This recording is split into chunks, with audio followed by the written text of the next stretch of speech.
来是民进党的前立委陈后撇洪志康做立委的期间，甲物流业者收钱，而且阁来侵占到公益款，而前防收押禁见。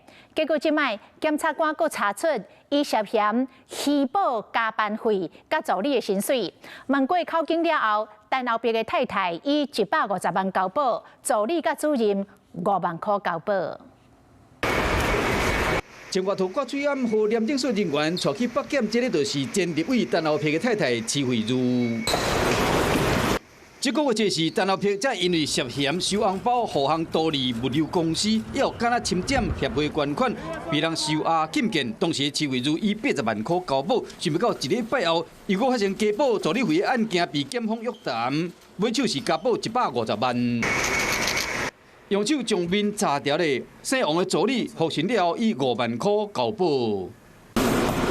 姓李的主任同款挂嘴案5万块交保，赶紧离开。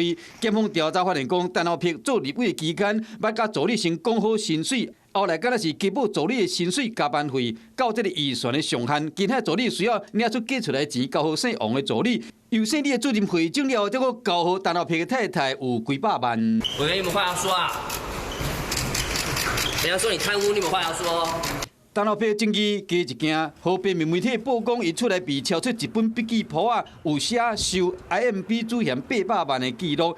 出来保险箱也有300多万现金来源需要调查，到底敢有牵涉到不法？检调需要继续侦办。